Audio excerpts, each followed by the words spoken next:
Dream home లేదా real estate లో best investment కోసం చూస్తున్నారా? చూస్ బృందావనం ప్రాపర్టీస్. అతి తక్కువ ధరలో best investment near highway city and future city.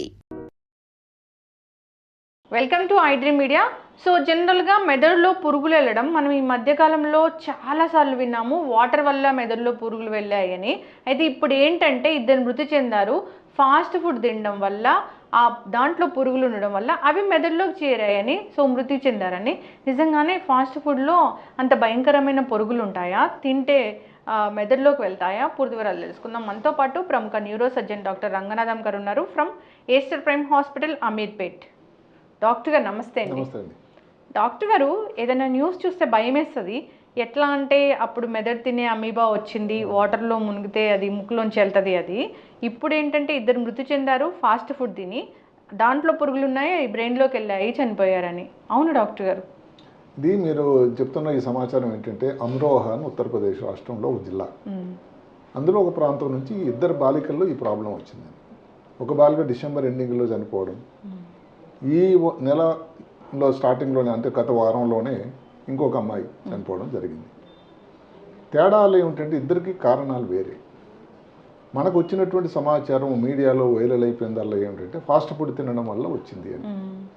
అందరూ గమనించాల్సింది ఏమిటంటే మన మొట్టమొదటి డిసెంబర్లో చనిపోయిన యువతి తాలూకు విషయాలు చూస్తే, ఇప్పుడు ఒక మరణం జరిగింది అనుకోండి, తల్లిదండ్రులని వీళ్ళు మీడియా వాళ్ళు అడుగుతారు ఏంటి అయిందని. ఆ తల్లిదండ్రులు ఏం చెప్పారంటే మా పాపకు ఫాస్ట్ ఫుడ్ చాలా ఇష్టం, చాలా సంవత్సరాల నుంచి తింటూ ఉంది, ఈ చౌమీన్ అని, పిజ్జాలని, బర్గర్స్ అని, దానివల్ల వచ్చింది తింటేనండి. చివరికి ఆ పాప చాలా సీరియస్ పరిస్థితుల్లో ఎయిమ్స్ ఢిల్లీ, నేను ఎక్కడైతే చదువుకున్నానో ఢిల్లీలో, అక్కడ అడ్మిట్ చేయడం జరిగింది.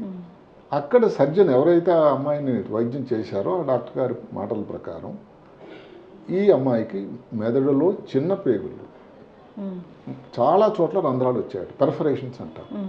అదే దేనివల్ల అండి, టీబీ రావడం వల్ల ఇదేది చిన్న పేగులో అది దానికి బ్లాక్ అయిపోయి కొన్ని చోట్ల ఇలా రంధ్రాలలాగా పెర్ఫరేషన్ లాగా అయింది. ఆ బ్లాక్ అయిపోయిన దాన్ని స్ట్రిక్చర్స్ అంటారు. టీబీ తాలూకు లక్షణం అది. ఈ పగలడం వల్ల ఏమైతుంది, పొట్ట లోపలికి ఈ పదార్థాలను వెళ్ళిపోయి పెరిటనైటిస్ అని వచ్చి ఆ పాప మరణించింది అని క్లియర్గా. ఏమిటంటే ఈ విషయంలో ఫాస్ట్ ఫుడ్ వల్ల డైరెక్ట్గా కాదు, ఏదైతే టీబీ అన్నది పొట్టలోని చిన్న పేగుల్లో రావడం వల్ల వచ్చిన విషయం అది. ఇది చాలామంది వైద్యులు కూడా క్లియర్గా, ఎయిమ్స్ వైద్యులు కానీ మిగతా వైద్యులు కానీ నిర్ద్వందంగా చెప్పారు. ఇప్పుడు రెండో అమ్మాయి గురించి ఎవరైతే మొదటి ఈ వారంలో వచ్చినటువంటి ఈమె చిన్న వయసు 16 సంవత్సరాల యువతి, సేమ్ అమరోహా డిస్ట్రిక్ట్ ఉత్తరప్రదేశ్. ఇందులో ఈ అమ్మాయి రామన్నోలియా హాస్పిటల్లో అడ్మిట్ అయింది సీరియస్ పరిస్థితుల్లో.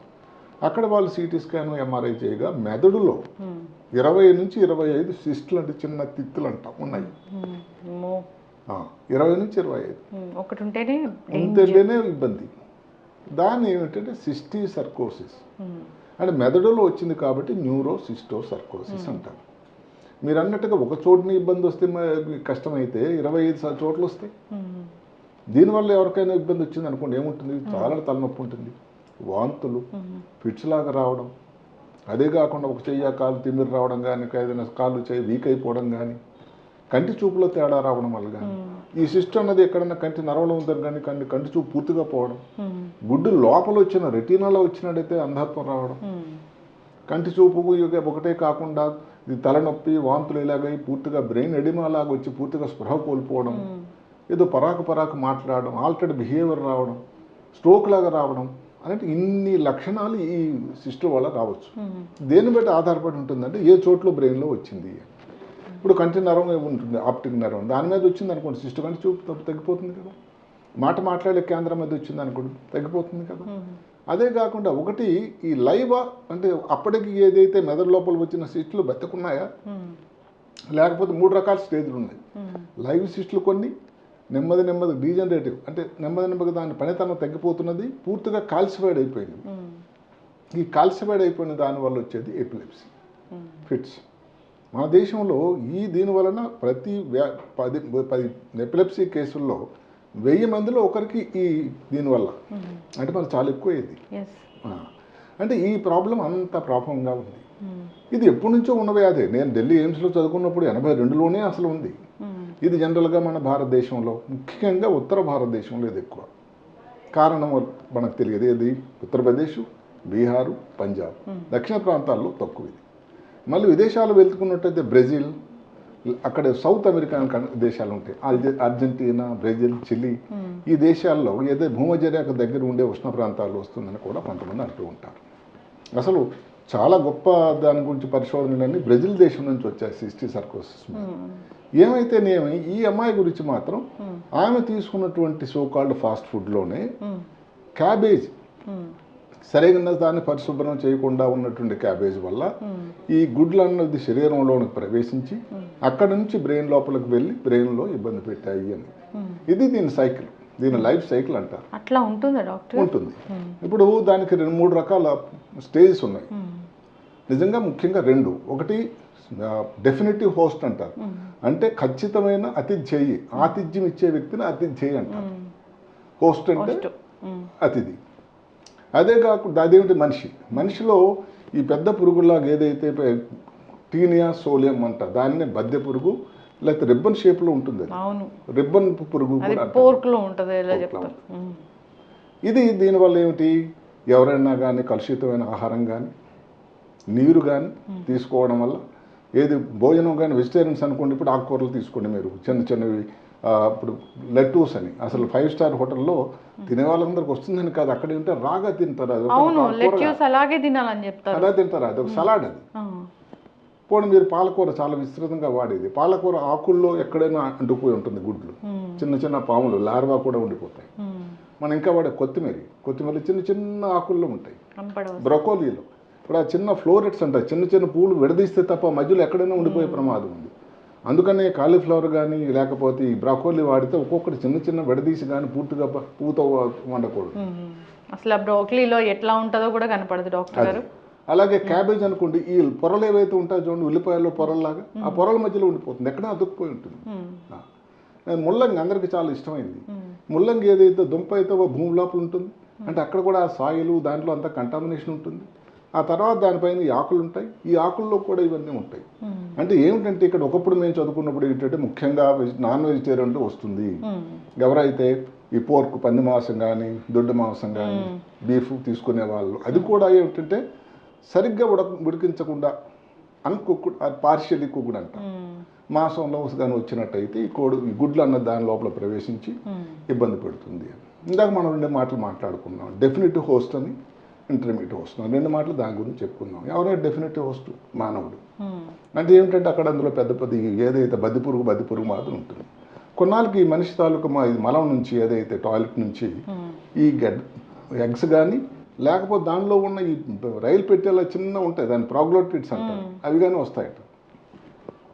ఇవి ఏదన్నా ఈ కొన్ని వాటర్లో కానీ కొన్ని ఇంకా ఇలాంటి తీసుకునే పదార్థాల్లో కానీ, ఈ పందులు కానీ లేకపోతే కౌసు కానీ తీసుకుంటే వాటి శరీరంలోకి వెళ్తాయి.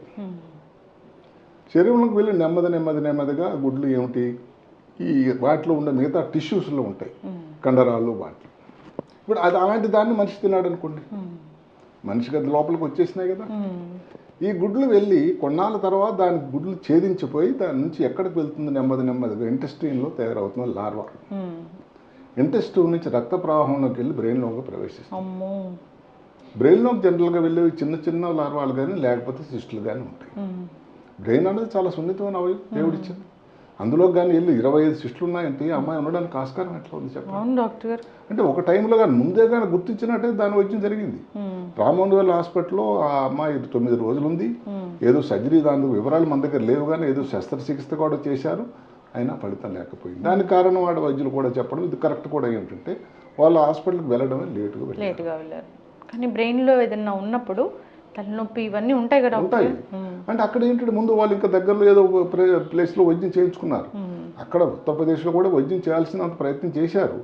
అయితే ఏమిటంటే దాని తాలూకా అవగాహన ఇది అవ్వచ్చు అని, అంటే దానికి కొన్ని మందులు ఉంటాయి.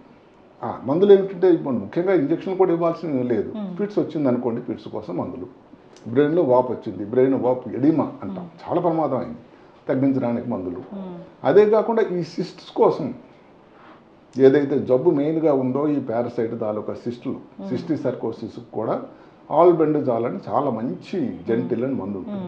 చిన్నపిల్లల్లో పొట్టపేగులన్నీ బయటకు పోవడానికి మందులు ఇస్తారు చూడండి, అలాంటి మందే. ఎంత ఏజ్ లో ఇస్తారు డాక్టర్ గారు చిన్నపిల్లలకి? చిన్నపిల్లలు అయితే మామూలుగా అది పెడియాట్రిషియన్ ఏమిటంటే వయసుని బట్టి ఇస్తూ ఉంటారు. 2 years. పిల్లలు ఎంత యాక్టివ్గా ఆడుకుంటున్నారు, వాళ్ళ గోలలో మట్టిలాడు ఉంటుందా, అది దాన్ని బట్టి ఉంటుంది. లేకపోతే ఒకసారి ఇవ్వాల్సిన అవసరం కూడా పెద్ద పడకపోవచ్చు. ఎవరైనా సరైనటువంటి చిన్నపిల్లల డాక్టర్ని సంప్రదించడం మంచిది. దీనికి మాత్రం ఒక కోర్సు ఉంది, 1 వారం నుంచి 2 వారాలు. నాకు ఈ ఆల్బెండజాల్ కానీ ఇచ్చినట్టయితే సరిపోతుంది. దానిలో ప్రాబ్లం ఏమిటి, ఈ సిస్టులు తగ్గడానికి పని చేస్తుంది, కానీ ఆ సిస్టమ్ చంపడానికి వెళ్ళినప్పుడు దాని వల్ల కొన్ని పదార్థాలు వచ్చి బ్రెయిన్ లోపల ఒక రకమైన ఇమ్యూనలాజికల్ రియాక్షన్ వస్తుంది, వాపు. అది ప్రమాదం. దానికోసం అవసరమైతే స్టెరాయిడ్ లాంటి మందులు. ఈ ప్రమాదం వల్ల సిస్టులు ఉండడం వల్ల ఒక ఇబ్బంది అయితే, సిస్టులు చనిపోతున్న టైంలో వచ్చేటువంటి పదార్థాల వల్ల వచ్చేటువంటి ఇబ్బంది ఇంకోటి. అందువల్ల ఇప్పుడు దీనికి కావాల్సింది ఏంటంటే, మాటకి తీసుకుంటున్నారు, నాన్ వెజిటేరియన్ తీసుకున్నారు మీ ఇష్టం, వెజిటేరియన్ తీసుకున్నారు శుభ్రంగా ఆకుకూరలు అనుకోండి, శుభ్రంగా కడగండి, 1కి 2 సార్లు చేదస్తాం అనుకోండి, అందులోనే ప్రవహిస్తున్న వాటర్, ట్యాప్ వాటర్ దగ్గర ఏదో కొంచెం దాంట్లో కలిపేసి రమ అనుకున్నట్టు తీసేయడం కాదు. కనీసం ఒక 5 నిమిషాలు నుంచి 7 నిమిషాల వరకు దాన్ని కుక్ చేయాలి. రా సాలడ్లు ఇలా పర్టికులర్గా ఎక్కువగా ఉండే ప్రాంతాల్లో, ముఖ్యంగా ఉత్తరప్రదేశ్, బీహార్, పంజాబ్ రాష్ట్రాల్లో ఉంది కాబట్టి అక్కడ రా సలాడ్ ఏదైతే ఉందో, రా అంటే ఏం కుక్ చేయకుండా తీసుకునే, డైరెక్ట్గా అలా తీసుకొని తినడం చేయకండి. ఈ ఇప్పుడు మాటకు మనం చెప్పుకున్నటువంటి క్యాబేజ్ అనుకోండి, ఒక్కొక్కది తీసి చూసి మరీ చెయ్యాలి. కొంతమంది స్త్రీలు ఇంటి దగ్గర కిచెన్లో చేస్తుంటే చేస్తాం అనిపిస్తాం, కానీ ఇది విన్న తర్వాత అది ఎంత అవసరమో నాకు అనిపిస్తుంది. ఎంత ప్రయత్నం చేస్తారో. లీఫీ వెజిటబుల్స్ అయితే ఫస్ట్, ముఖ్యంగా లీఫీ వెజిటబుల్స్తోనే, ఆకుకూరలతోనే ఇబ్బంది. ఇప్పుడు కొత్తిమీర అనుకుంటే ఆ చిన్న చిన్న ఆకులు ఉంటాయి, ఎక్కడ కనబడతాయండి? మనకు అంత ప్రయత్నం చేయక తప్పదు. ఎక్కడ అతుక్కోవడం కానీ వెళ్ళిందంటే ఇంక కుటుంబానికి అందరికీ వస్తుంది. అదే కాకుండా ఇప్పుడు మనకు బ్రాకోలీ అనుకున్నాం, కాలీఫ్లవర్ అనుకోండి, ఒక్కొక్క ఫ్లోరెట్స్ అంట, ఆ చిన్న పువ్వును విడదీసి చేయాలి. అసలు బ్రోకలీ అయితే జస్ట్ సార్ట్ చేసి తింటారు అందరూ. అక్కడే ప్రాబ్లం.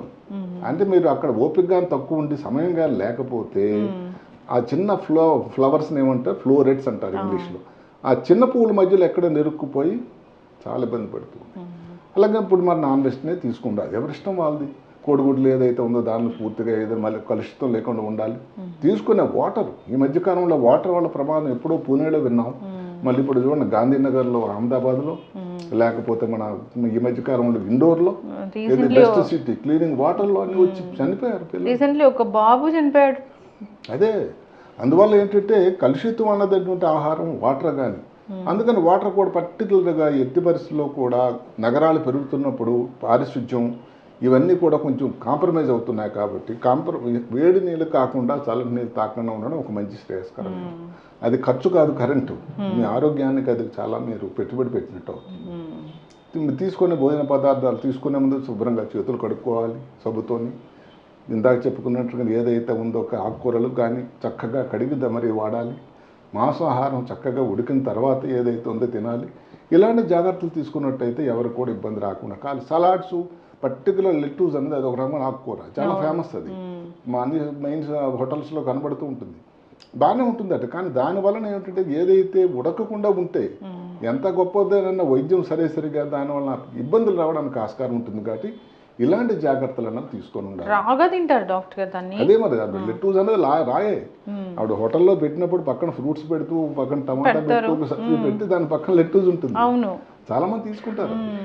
దానివల్ల అందరికి వస్తుందని మీరు అడగవచ్చు, అందరికి రాకపోవచ్చు, కానీ ఇబ్బంది మాత్రం రావడానికి ముఖ్యంగా ఈ ప్రాంతాలు ఎక్కడైతే ఎండమిక్గా అక్కడ ఆ ప్రాంతంలో ఉంటే నిల్వ ఉంటుంది ఆ జబ్బు. అలాంటి చోట్ల తప్పకుండా 1కి 2 సార్లు ఆలోచించి చేయాల్సి వస్తుంది. జనరల్గా మేము ఏమనుకుంటామంటే పొట్టలోకి వెళ్ళింది చనిపోతుంది కదా అని, కానీ పొట్టలోకి వెళ్ళిన కొన్ని లార్వాస్ బ్రతికుంటాయి. అక్కడ ఉండి అక్కడ నుంచి నెమ్మదిగా రక్తం నుంచి మెదడు లోపలికి ప్రవేశిస్తాయి. అక్కడ ప్రమాదం, టూ డేంజర్. మీలాంటి పెద్దలు సీనియర్ డాక్టర్స్ చెప్తారు ఏంటంటే బయట ఫుడ్ తినకండి, చాలా హైజీన్ మెయింటైన్ చేయండి. ఇప్పుడు నేను మళ్ళీ మీరు ఇందాక ఏదైతే అమరోహా జిల్లా నుంచి మనకు వచ్చిన సమాచారం ఏదైతే ఉందో జంక్ ఫుడ్ అన్నది ఒకసారి అప్పుడప్పుడు తీసుకుంటే కొంతవరకు పర్వాలేదు, కానీ ప్రపంచమంతా కూడా స్టాటిస్టిక్స్ ఏంటంటే అందరూ గమనించాలి. జంక్ ఫుడ్ అంటే తెలుగులో దానికి తాత్పర్యం ఏంటి తెలుసా? వ్యర్థ పదార్థం. జంక్ వ్యర్థం, అవును, వేస్ట్ ఫుడ్ అని. దాని వలన ప్రతి సంవత్సరం ప్రపంచం అంతటా కూడా 1.1 మిలియన్ మంది చనిపోతున్నారట. అంటే ఎంతమంది చనిపోతున్నారు చూడండి. ఆ కరోనా వచ్చినప్పుడే లెక్క పెడతాం, లేకపోతే గిల్లెన్ బ్యారీ వస్తే లెక్క పెడతాం. అంటే ఇది తీసుకోవడం వల్ల ఒక్క మాట ఏంటంటే డాక్టర్ గారు జంక్ ఫుడ్ తీసుకోవడం వల్ల ఈ సిస్టులు వెళ్తున్నాయా? కాదు. జంక్ ఫుడ్లో ఒక భాగమైన క్యాబేజ్ వల్ల వెళ్ళింది అంతే. అవును, క్యాబేజ్ వల్ల వెళ్ళింది. ఎందుకు? అది సరిగా క్లీన్ చేయకపోవడం. జంక్ ఫుడ్ వల్ల వచ్చే ఇబ్బందులు షుగర్ అన్నది, బీపీ, ఊబకాయం, లేకపోతే హార్మోనల్ డిస్టర్బెన్సెస్, ఇవన్నీ ఇబ్బందులు, కోపం, తాపం, జ్ఞాపక శక్తి తగ్గడం, కాగ్నిటివ్ స్కిల్ ఏదైతే మేధ అభిజ్ఞ తగ్గడం, ఇవన్నీ వస్తాయి. కానీ డైరెక్ట్గా ఎవరైనా క్వశ్చన్ అడిగినట్టయితే జంక్ ఫుడ్ వల్ల ఈ సిస్టమ్ లోపలికి వెళ్తాయా? జంక్ ఫుడ్లో ఉండే ఒక భాగం అయినటువంటి ఏదైతే క్యాబేజ్ లాంటిది వాడితే అది పరిశుభ్రంగా కానీ వాడకపోయేది, సరిగ్గా పూర్తిగా ఉడకకుండా వాడేటట్టయితే బ్రెయిన్లో రావడానికి ఆస్కారం ఉంది. డాక్టర్ గారు, జనరల్గా చూస్తే ఇప్పుడు హోటల్స్ ఎన్ని చోట్ల మనం ఎక్కడ చూసినా కానీ ఎన్ని కేసెస్ నమోదవుతున్నాయి అసలు? అంటే ఎక్కడ హైజీన్ అనేదే లేదు. ఈ రోజు హైదరాబాద్ నగరంలో ఒక వార్త వచ్చింది. అంటే ఏదైతే పొగ ఏదైతే పైన ఇది కట్టినట్టు పైన ఏదో కుబుసం లాగా ఉంటుంది కదా పైన, అలా ఉందట. అంటే లోపల అన్ని కేసులు ఉన్నాయి, దానికి నమోదు అవటం లేదు. అవును, తనిఖీలు జరుగుతూనే ఉన్నాయి. అయినా కానీ ఇంకా ఉండాల్సిన కేసులు నమోదు. కొన్ని దగ్గరలో ఇప్పుడు రోజులు కూడా ఉండే పదార్థాలు ఉంటూ ఉంటాయి. దానివలన మటుకి ఫుడ్ పాయిజనింగ్ ఇవన్నీ వచ్చి ఇబ్బందులు జరుగుతూ ఉంటాయి కదండి. ఫుడ్ పాయిజనింగ్ వల్ల కూడా చనిపోయే వాళ్ళని మనం చూస్తూనే ఉన్నాం. రీసెంట్ గా బిర్యానీ తిని చనిపోయారు. అదే కదా, న్యూ ఇయర్ కి. అవును, అది కూడా సరిగా ఎక్కడికి వెళ్ళక్కర్లేదు. హైజీన్ మెయింటైన్ చేయకపోవడం వల్లే. హైజీన్ అనేది ఏదైతే పారిశుధ్యం అన్నది వాటర్లో కానీ చేతుల్లో కానీ కడుక్కొని తినడం అన్నది అది చాలా చాలా అవసరం. అది పాతకాలం నుంచి మనకు ఏదైతే వాళ్ళందరూ కూడా పూర్వీకులందరూ కూడా చేతులు